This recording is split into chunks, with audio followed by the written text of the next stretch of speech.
Kamahalan, sigurado na po ba talaga kayo? Kapag ginawa natin ito, wala nang atrasan. Isang prinsipe ang kailangan ko. Sinabi ng mahal na emperador. Kung sino ang unang makapagluwal ng prinsipe, siya ang magiging emperatris. Mangganganak na rin ang babaeng yon na si Consort Lee. Mawawalan na ako ng pagkakataon. Hindi pwedeng magmana ng trono ang isang prinsesa. Kaya anong silbi niya? Ilayo niyo siya rito. Buwisit na buhay to. Nakuha ko nga ang pinakamayamang katayuan sa buong mundo. Pero hindi ko naman mapapakinabangan. Para lang itong tumama sa loto. Pero isang araw bago makuha ang premyo. Sinunog mo yung tiket, anong pinagkaiba nun? Huwag nyo siyang patagilan dito at baka may makapansin pa. Itapon nyo na siya agad sa labas. At dalhin nyo rito sa tabi ko ang aking prinsipe. Tama po kayo, kamahalan. Wala nga namang silbi ang isang prinsesa. Kung palalakihin ko ang isang prinsipe. Kapag nagkaroon siya ng kapangyarihan at naging hari. O di kaya'y umupo sa trono. Magiging habang buhay ang yaman at kapangyarihan ko. Nandito na ang mahal na emperador. Ligtas ba ang bata, prinsipe ba o prinsesa? Ligtas po ang mag-ina, isang prinsipe po ang isinilang. Hahaha. Mabuti, bigyan ng pabuya ang lahat. Binabati ka namin. Binabati po namin kayo, mahal na emperador. Hala, nasa labas lang ang totoo kong tatay. Habang nandito ako nakahiga sa palanggana. Ang malas ko naman talaga, huhuho. Sino yan? Sino ang nagsasalita? May narinig ba kayong nagsalita? Wala po akong narinig, kamahalan. Gaano ba katagal tatambay ang tatay kong to? Masusuffocate yata ako sa takip na to eh. Sa palanggana, yaya.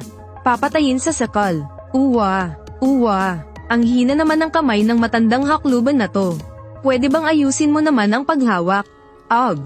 Alisin mo nga yung kamay mo. Halos mapisa na ang bilog kong ulo sa kadiin mo ah. Hulihin siya. Hay salamat, makakahinga na rin sa wakas. Marumi po ang mga bagay mula sa panganganak ng babae. Kamahalan, baka po madumihan ang inyong mga kamay. Ano ito? Isa-isa po itong anak ng hamak na tagapaglingkod at isang gwardya na bunga po ng kanilang bawal na relasyon. Itatapon na po siya ng inyong abang lingkod. Ama, huwag kang makinig sa matandang bruhang yan. Ako ang tunay mong anak. Ang pagkuha sa isang sanggol habang nangganganak ang isang consort. Hindi ba nakakapagtaka yun? Imbestigahan mo nga, baka sa huli, gawin mo pang emperatris ang consorting na yan. At palakihin mo pa ng mahigit 10 taon ang anak ng iba. Hay, malamang hindi rin naman niya inalam. Kung hindi, bakit ganito kamalas ang buhay ko ngayon? May narinig ba kayong nagsalita? Siya nga itong kanina pa salita ng salita eh. Kung talagang tunay ko itong anak, isa ba itong magandang senyales? O isang masamang espiritu? Kaya ko pa rin itong supulen. Imbestigahan ito, ang pangyayaring ito ngayong araw. Alamin niyo ang buong katotohanan para sa akin. Masusunod po, kamahalan. Kamahalan, patawarin niyo po ako.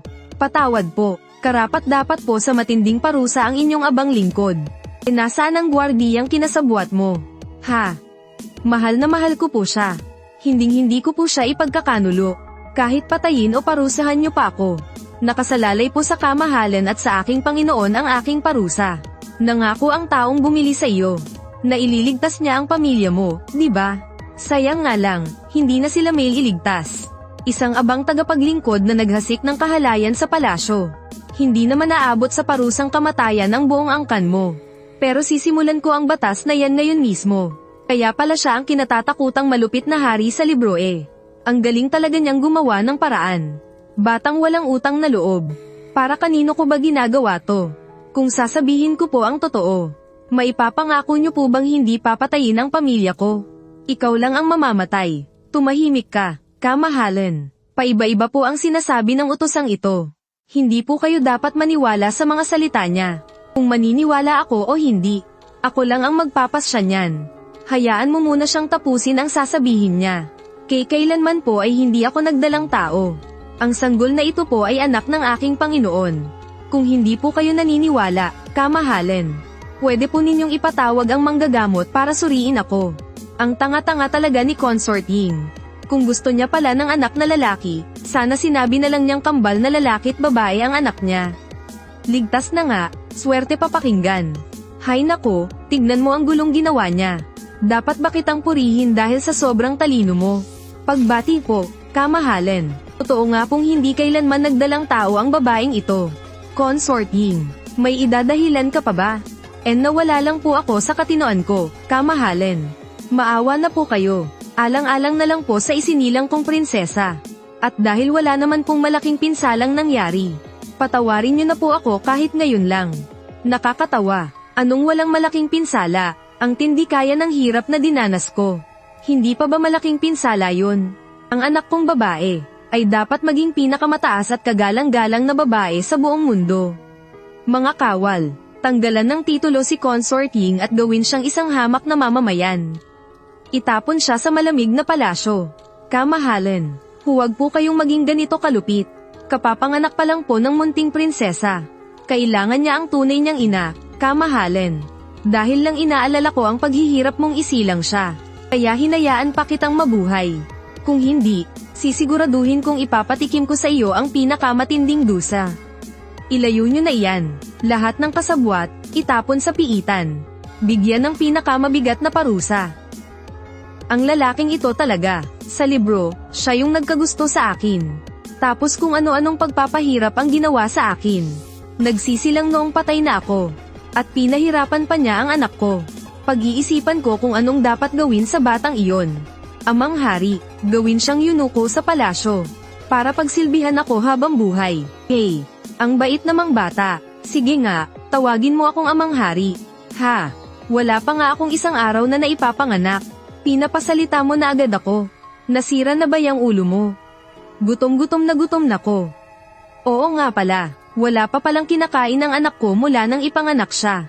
Tawagin niyo agad ang tagapagpasuso. Masusunod po, kamahalan, nandito na po ang tagapagpasuso. Nagbibigay-pugay po, kamahalan. Hay salamat, busog na rin. Naku po, kamahalan. Hayaan niyo po akong samahan kayong magpalit ng damit. Hala, nakakahiya, sanggol pa lang naman kasi ako eh. Hayaan mo na sarili ko naman siyang anak. Kamahalan. Pinatalsik na po si Consort Ying. Sinasabi mo bang isang prinsesa ang ipinanganak ni Consort Ying? Pero nagmamarunong siya at kumuha ng isang bata mula sa labas ng palasyo para ipalit. At sa huli ay nahuli siya ng kamahalan. Ipinatapon na sa malamig na palasyo. Ha ha ha, napakabobo talaga. Naglakas loob pa siyang gawin yun. Ang munting prinsesa, kamahalan, binuhat po siya ng mahal na emperador pabalik sa bulwagan ng Zuan. Ganoon na lang pala paborito ng mahal na emperador ang munting prinsesa. Kapag ipinanganak na ang munting prinsipe sa inyong sinapupunan, tiyak na mas magiging paborito siya ng mahal na emperador. Kapag nangyari yun, wala na ang prinsesang yan. Sa bagay, sinuri na ako ng manggagamot ng palasyo. At 70% na lalaki ito. Kapag naipanganak na ang batang ito, ako na ang magiging emperatris. Anak ko, mahal kong anak, huwag mong bibigwin ang ina mo, ha? Nagmungkahi ng ilang pangalan ang ministry ng mga ritual. Tingnan mo, ayos ba ang Shuning?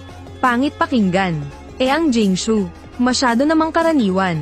Gagamitin natin ang pangalang Qing gaya ng sa mga prinsipe. At gagawin itong Beiqing. Ikaw ang panganay kong anak na babae. Paano kaya kung idagdag natin ang pangalang Chu? Ano ba namang maiintindihan ng ganitong kaliit na bata? May pinag-aralan naman ako kahit papaano, no?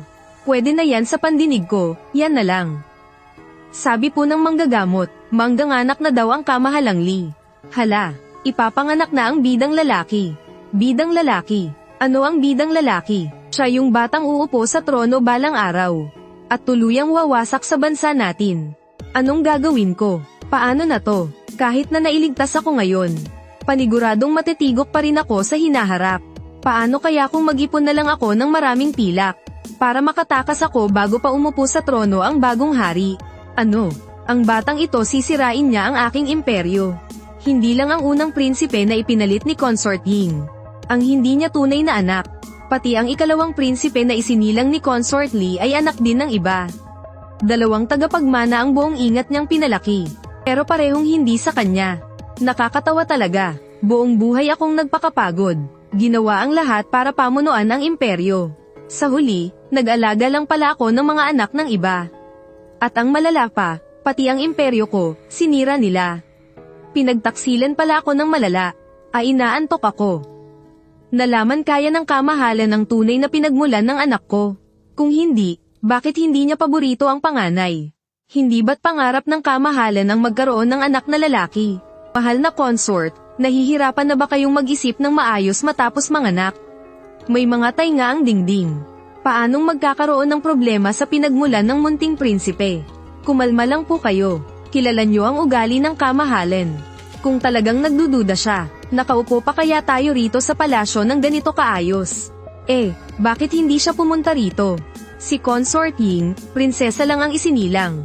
Pero pagkatapos ng pagpupulong, dali-daling pumunta roon ang kamahalan. Baka mas gusto talaga ng kamahalan ang mga prinsesa. Yung prinsesa lang pala ni Consort Ying. Ang aagaw sa Athens yung dapat sana ay para sa anak ko. Isang hamak na prinsesa lang naman yun. Wala namang silbi, ni hindi man lang maisipan ng kamahalan na dalawin ang prinsipe rito. Kamahalan, ligtas po si Consort Lee at ang sanggol. Alam ko. Hay, bakit ang lamig ng reaksyon niya? Hindi ba't baliw na baliw ang malupit na haring iyon na magkaanak ng lalaki? Bakit hindi siya nagmamadaling pumunta sa palasyo ni Consort Lee para lambingin ang anak niya? Ngayong alam kong hindi ko siya tunay na anak. Natural lang na hindi ko siya pag-aksayahan ng panahon. Hindi naman ako tanga. Hindi ko pa sila pinapahuli agad. Dahil kailangan ko pa ng oras para humanap ng ebidensya.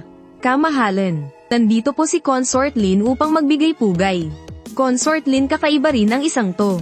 May patagang relasyon sa kapatid ng malupit na hari. Sobrang init ng mga eksena nila. Ang wild talaga. Kinilig talaga ako sa kanila noong binabasa ko pa lang ang nobela. TSK, TSK, TSK. Ang gulo talaga ng harem ko.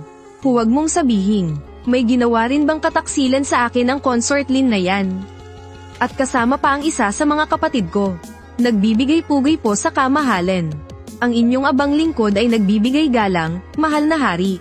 Tumayo ka. Anong kailangan mo? Alam ko pong pagod kayo sa pag-asikaso ng mga gawain ng palasyo, kamahalan.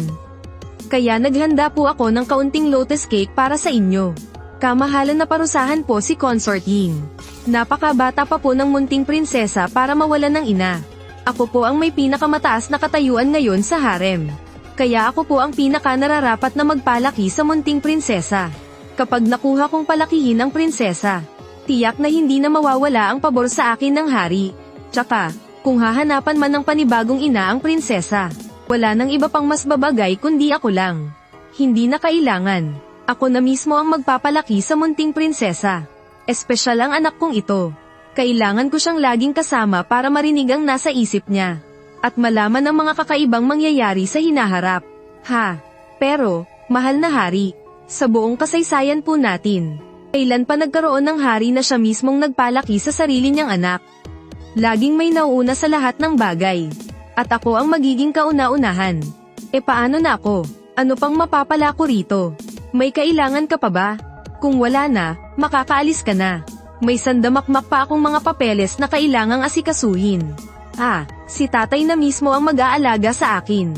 Yehey! Ang saya-saya. Siguradong sisarap ang buhay ko kasama si amang hari.